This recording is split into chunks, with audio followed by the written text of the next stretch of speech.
నమస్తే రైతు సోదరులకు శుభోదయం. నేలతల్లి కార్యక్రమానికి స్వాగతం. ప్రకృతి వ్యవసాయంతో పాటు ఇప్పుడు దేశీ విత్తన సంరక్షణ కూడా చాలా అవసరం. కొంతమంది రైతులు తమ వంతుగా దేశీ విత్తనాన్ని ఉద్యమంగా తీసుకొని విత్తన అభివృద్ధిలో ముందుకు సాగుతున్నారు. తెలుగు రాష్ట్రాల్లో వీటి అభివృద్ధి మరింత పెరగాల్సిన అవసరం ఉంది. అదే రీతిలో పెద్దపల్లి జిల్లాకి చెందిన ప్రకృతి వ్యవసాయ రైతు యాదగిరి శ్రీనివాస్ పండించే దేశీ విత్తనాల సాగుపై ఈరోజు నేలతల్లి ప్రత్యేక కథనం. వ్యవసాయం అంటే అమితమైన ప్రేమ. చిన్నప్పటి నుండి ఓ పక్క చదువుకుంటూనే మరో పక్క వ్యవసాయంపై ఆసక్తి చూపిన కల్వచెర్ల గ్రామానికి చెందిన యాదగిరి శ్రీనివాస్ వ్యవసాయంలో డిప్లొమా పూర్తి చేసి ప్రస్తుతం వ్యవసాయ విస్తరణ అధికారిగా పనిచేస్తున్నారు. ఓ పక్క వృత్తిరీత్యా తన విధులను నిర్వహిస్తూనే మరో పక్క తన వంతుగా దేశీ విత్తన అభివృద్ధి చేస్తున్నారు. సుభాష్ పాలేకర్ ప్రకృతి వ్యవసాయ శిక్షణ తరగతులకు హాజరై ప్రకృతి వ్యవసాయ విధానాలను అనుసరిస్తున్నారు. తాను చేయటమే కాకుండా రైతులకు ప్రకృతి వ్యవసాయ మరియు దేశీ విత్తనాల ప్రాముఖ్యతపై అవగాహన కల్పించే ప్రయత్నం చేస్తున్నారు. నాకు వ్యవసాయం అంటే చిన్నప్పటి నుంచి కూడా బాగా ఆసక్తితోటే 2002 సంవత్సరంలో వ్యవసాయ డిప్లొమా చేయడం జరిగింది. అప్పటికున్న పరిమితుల ప్రకారం. తర్వాత నాకు వ్యవసాయ శాఖలో ఉద్యోగం 2011లో వచ్చింది. కానీ ఆ 2002 నుంచి నేను జగిత్యాలలో నేర్చుకున్న ఆధునిక వ్యవసాయ పాఠాలు అవి నా పొలంలో అన్వయించుకుంటూ నేను దాన్ని ఇప్పుడు మెరుగైన వ్యవసాయం దిశగానే నేను ఎప్పుడు కూడా వ్యవసాయాన్ని వదిలిపెట్టకుండా ఎప్పుడు లేను. అయితే తర్వాత ఏంటంటే పాలేకర్ గారి పద్మశ్రీ సుభాష్ పాలేకర్ గారి వ్యవసాయం ఎప్పుడైతే పరిచయం అయిందో దాని గురించిన ప్రాచుర్యం లభించినప్పుడు నేను కూడా దానిలో ఒక భాగంగా నేను నేర్చుకొని దాన్ని నా పొలంలో పాటించడం జరుగుతున్నది. గత 4 సంవత్సరాలుగా వివిధ సంస్థలు మన ప్రస్తుతానికి తెలంగాణ ఆంధ్రప్రదేశ్లో దేశీయ విత్తనాలు అంటే గౌరవనీయులు మన ఇప్పుడు విజయరామ్ గారు, తర్వాత శివప్రసాద్ రాజు గారు వీళ్ళ యొక్క కృషి ద్వారానే దేశవాళీ రకాలు ఎక్కువ ప్రాచుర్యం పొందుతున్నాయి. వారి వద్దనే నేను కూడా ఈ విత్తనాలు సేకరించడం జరిగింది. అట్లాగే వారు ఎవరికైతే ఇచ్చారో వారి వద్ద ఇప్పుడు మరికొన్ని విత్తనాలు ఆ విధంగా ఈ విత్తనాలను సేకరించుకొని నేను సాగేస్తున్నాను.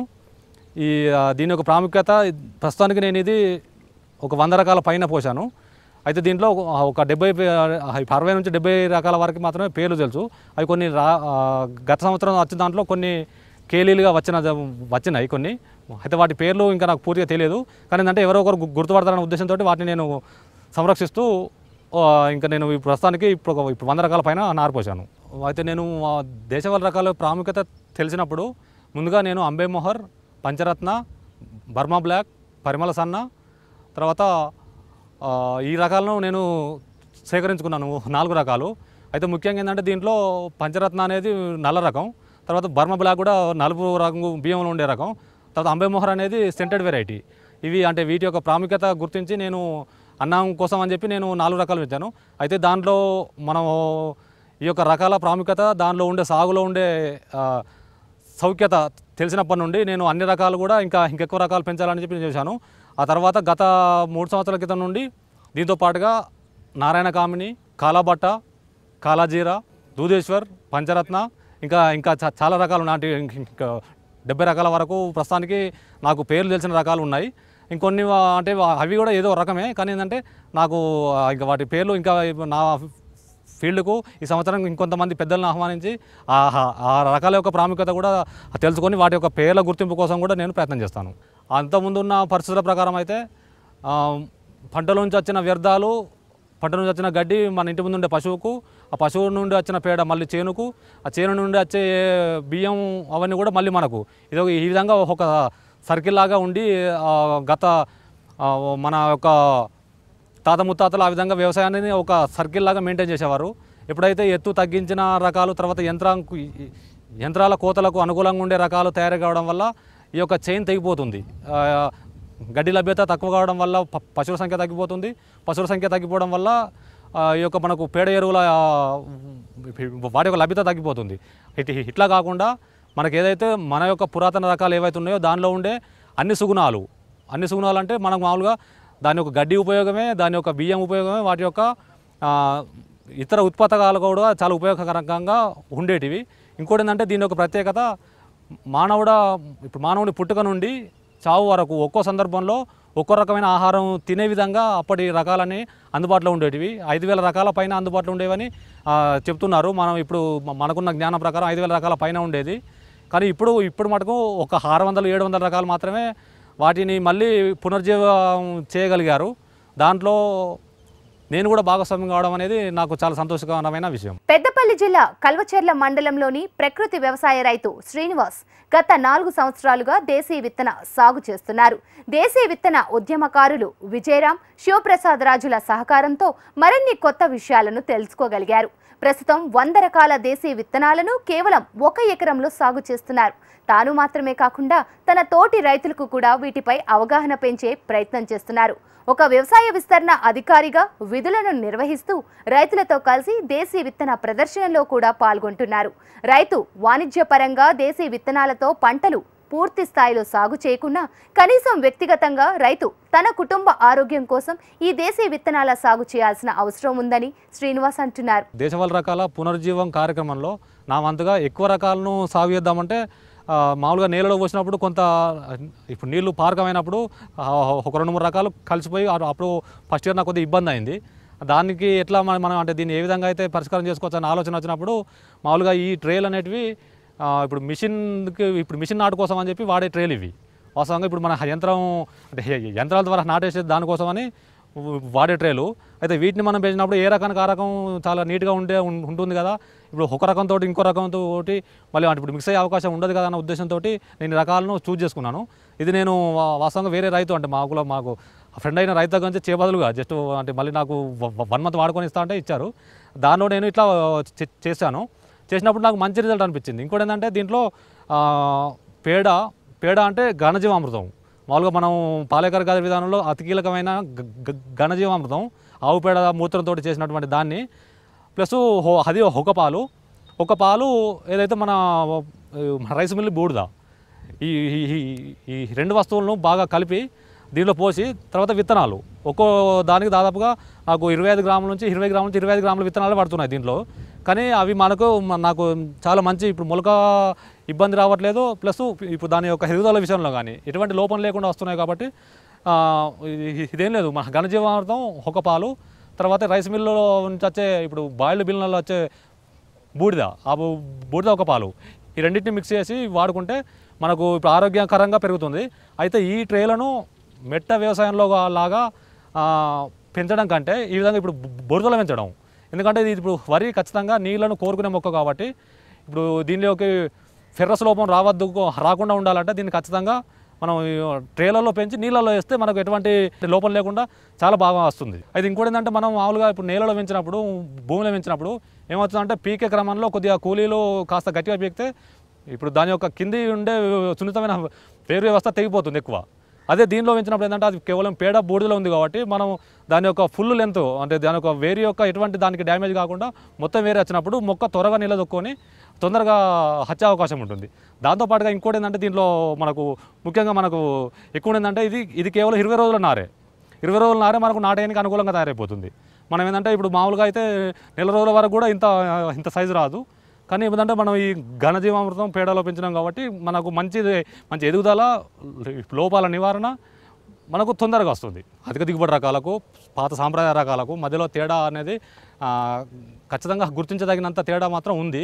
ఎందుకంటే ఇవి అధిక దిగుబడి రకాలు.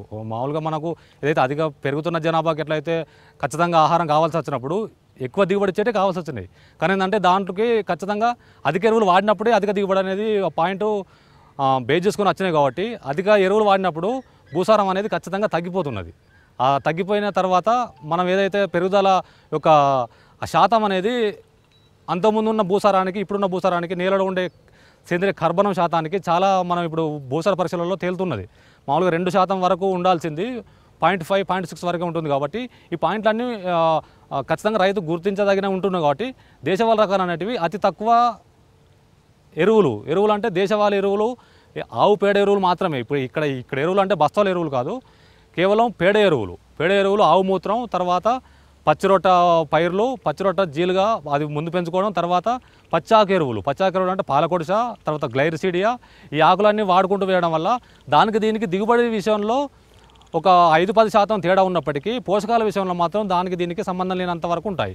ఇవి ఏంటంటే ఇవి పెరుగుదల శాతానికి జనాభాకు కావాల్సిందే. కానీ దాంతోపాటుగా ఇవి కూడా రైతు తన యొక్క పొలంలో 10% వరకు 10 నుంచి 20% వరకు ఇది ఖచ్చితంగా తన కొరకైనా రైతు కొరకు ఖచ్చితంగా దేశవాళీ రకాలను తన ఒక కుటుంబం కొరకు దీన్ని సాగు చేసినప్పుడే దీని యొక్క విలువ అనేది ఖచ్చితంగా తెలుస్తుంది. దేశవాళీ రకాలకు ఇంకోటి ఏంటంటే ఒకవేళ వర్షపాతం మనకున్న వాతావరణాన్ని తట్టుకొని అంటే వాతావరణం యొక్క పరిస్థితిని చూసుకొని వర్షాలు తక్కువ ఉంటే దాని యొక్క ఎత్తును తగ్గించుకుంటాయి.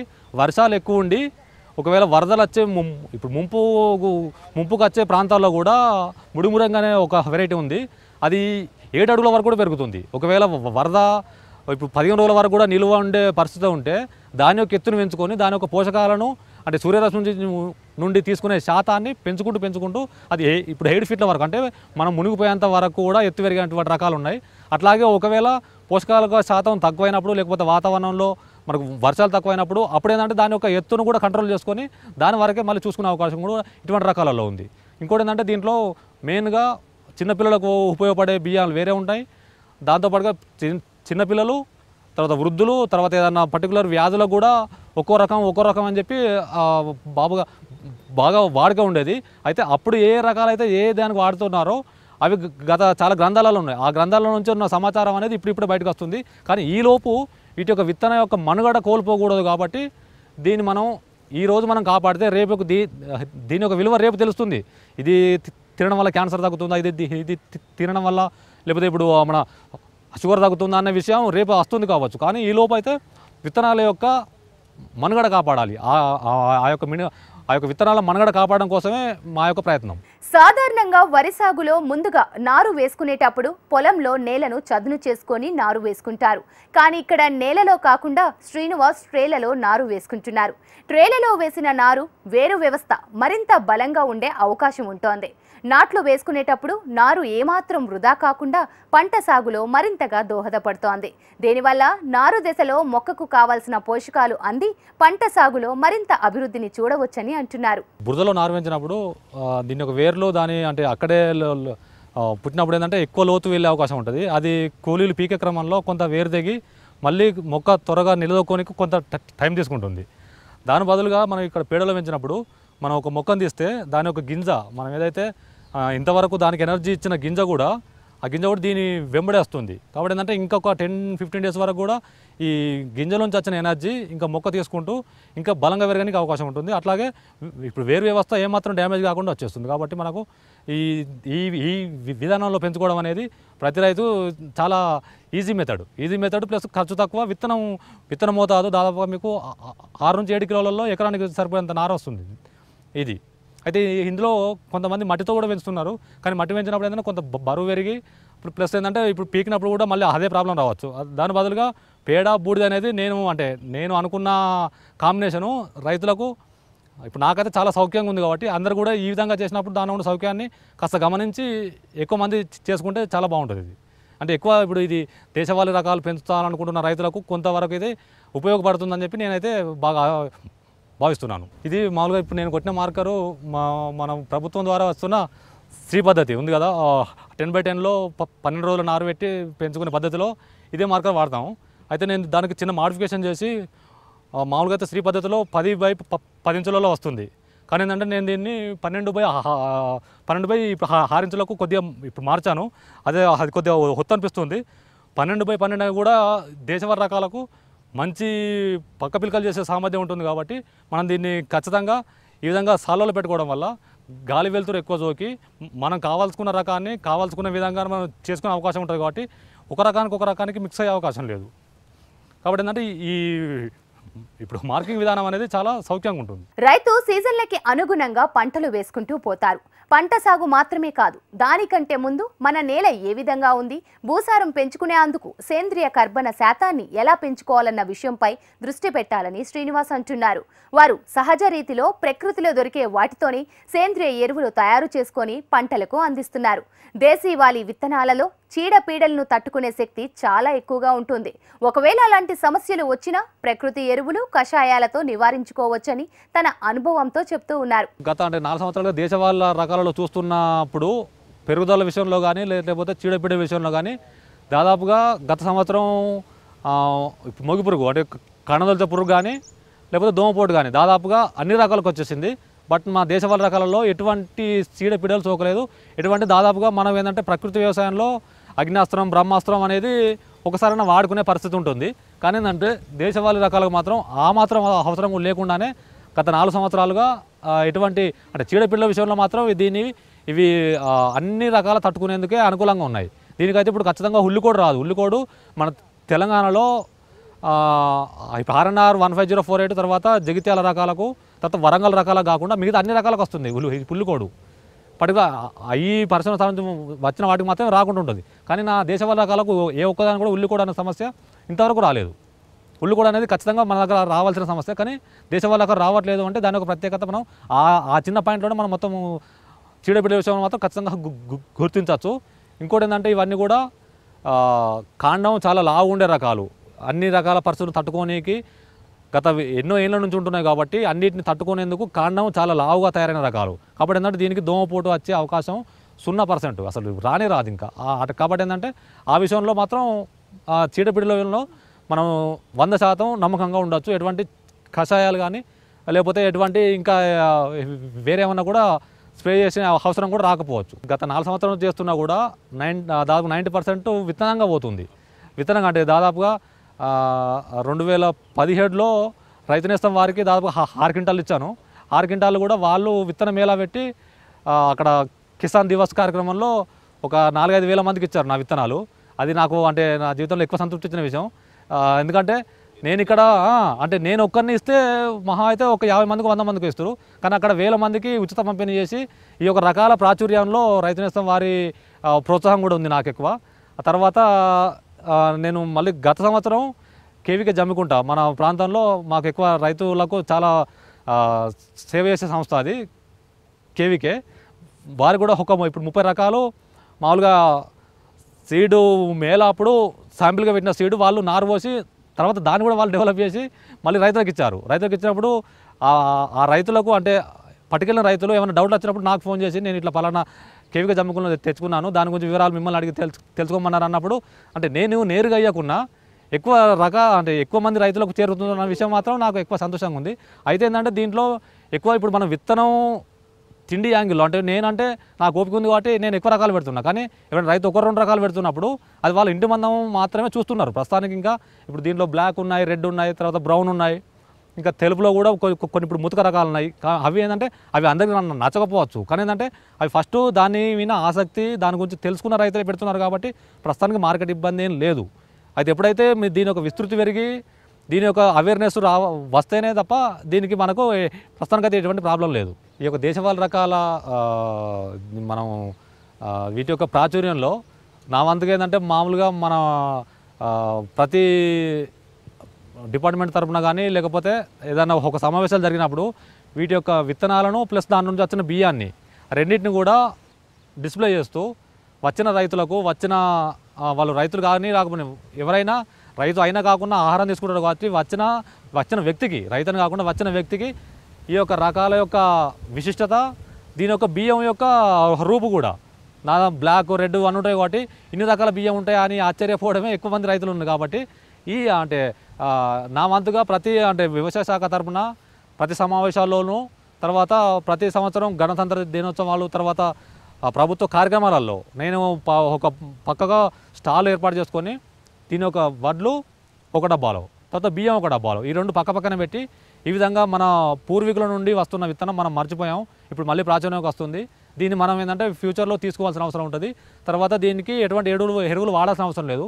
ఒకవేళ వాడితే ఏంటంటే దీనిలో ఔషధ విలువలు కోల్పోతాం కాబట్టి మనకు ఎటువంటి పెట్టుబడి లేకుండా చాలా తక్కువ సమయంలో తక్కువ ఇబ్బంది లేకుండా మనకు ఇది ఈ విధంగా వస్తుందని చెప్పి నాకు అంటే నేనున్న ప్రస్తుతం నాకు అవకాశం వచ్చిన ప్రతి ప్రదేశంలోనూ ప్రతి సందర్భంలోనూ నేను వాటి యొక్క వివరాలను ఖచ్చితంగా రైతులకు చేరవేస్తున్నాను. మన ప్రాచీన సంప్రదాయ పంటల్లో భాగమైన దేశీ విత్తన సాగుని రైతులు పూర్తిగా మర్చిపోతున్నారు. అలాంటి దేశీ విత్తన అభివృద్ధిలో పాలు పంచుకుంటూ మరోపక్క రైతులకు ఇందులో కొత్త విషయాలను తెలియజేయడం తమ వ్యవసాయ శాఖకు మరింత గర్వకారణంగా ఉందని వ్యవసాయ ఉన్నతాధికారులు అంటున్నారు. రైతులు ఆరోగ్యకరమైన పంటల సాగులో దృష్టి పెట్టి భవిష్యత్ తరాలకు మంచి ఆహారాన్ని అందించాలని ఇందుకు తమ వ్యవసాయ శాఖ కృషి చేస్తుందని సహాయక వ్యవసాయ సంచాలకులు మురళి అంటున్నారు. చిరుధాన్యాలతో సమానంగా ఈ ఏదైతే వెనకటి రకాలు మన అంబర్ మోహర్ కానీ కాలాపత్తర్ కానీ ఇంకా వేరే మన తాత పురాతనమైన ఈ వరి వంగడాలని మన సాగు చేసుకున్నట్లయితే దానిలో ఉండే మనకు ఖనిజ సంపదన కానీ లేకపోతే దానిలో ఉండే మన పోషకాలు కానీ అద్భుతం. ఇవి మనకు ఎంతగానో మన గర్భిణులకు కానీ పిల్లలకు కానీ వృద్ధులకు కానీ ఈ డయాబెటీస్తో బాధపడుతున్న వాళ్ళందరికీ కూడా ఎంతగానో మేలు కలుగుతుంది. మార్కెట్లో దొరికే 50 రూపాయలు 60 రూపాయల కిలో మన సాంప్రదాయ సన్న బియ్యం కన్నా ఇవి మార్కెట్లో మనకు చూసుకున్నట్లయితే ఎక్స్పోర్ట్ క్వాలిటీ ఇంటర్నేషనల్ మార్కెట్లో కూడా ఇటువంటి రకాలకు మంచి డిమాండ్ ఉంది. మరి సాధ్యమైనంత వరకు రైతులు కూడా మన రైతు మిత్రులు రైతు సోదరులు కూడా ఇటువంటి తమ ఉన్న 4-5 ఎకరాల్లో కూడా ఒక ఎకరం గట్ల వాళ్ళ సొంత అవసరాలకు కానీ లేదంటే మనకు ఎక్స్పోర్ట్ చేసుకోవడానికి వీటి యొక్క సాంప్రదాయ రకాలకు మనకు ఎంతో తోడ్పాటుతో పాటు ఎంతో ఉపయోగకరంగా ఉంటుంది. కాబట్టి అందరూ కూడా ఇది చాలా తగ్గడమే కాకుండా చాలా మనము నేర్చుకోవాల్సింది చాలా ఉంది. మా తోటి వ్యవసాయ విస్తరణాధికారి ఇలా తన క్షేత్రంలో చేస్తూ 10 మందికి మేలు కలుపుతూ 10 మందికి ఈ విధానం నేర్పించడం చాలా శుభపరిణామం. ఒక 50-60 సంవత్సరాల క్రితం ఉన్నటువంటి ఒక విత్తనాలను కలెక్ట్ చేసి వేరు జిల్లాల నుంచి కలెక్ట్ చేసి వాటిని కొన్ని శాంపుల్గా అంటే దాదాపు ఒక 1/4 కిలో 1/2 కిలో అటువంటి విత్తనాలను తీసుకొచ్చి బాగా వాటిని కల్టివేషన్ చేసుకొచ్చి ఆపే గింజలను మళ్ళీ వేరే రైతులకు కూడా అమ్మడం చేస్తున్నాడు. ఇది చక్కటి అవకాశం. మా ఏయో తరపున మా డిపార్ట్మెంట్ కూడా ఒక మంచి పేరు వస్తుంది. మళ్ళీ ఇంకోటి ఏంటంటే తోటి రైతులకు కూడా సప్లై చేస్తున్నాడు. వేరే దగ్గర ఉన్నటువంటి ఒక రైతులకు కూడా సెల్ నెంబర్ ఇచ్చేసి వేరు జిల్లాలకు కూడా ఈ విత్తనాలను అక్కడి వరకు సప్లై చేయడం జరుగుతుంది. ఈ విత్తనాలలో గతంలో ఉన్నటువంటి చూసుకున్నట్లయితే దీంట్లో ఉన్నటువంటి ఒక పోషక పదార్థాలు కూడా చాలా ఎక్కువగా ఉన్నాయి. ఇవి కనుమరుగైపోతున్నటువంటి ఒక విత్తనాలను వేరు స్టేట్లలో కొన్ని కర్ణాటక నుండి, కొన్ని తమిళనాడు నుండి, కొన్ని ఏపీ నుండి, కొన్ని రాయలసీమ నుండి కూడా కొన్ని విత్తనాలను తీసుకొచ్చి మా ఏఈఓ శ్రీను తీసుకొస్తున్నట్టే మా డిపార్ట్మెంట్ తరఫున కూడా మేము చాలా సంతోషపడుతున్నాం.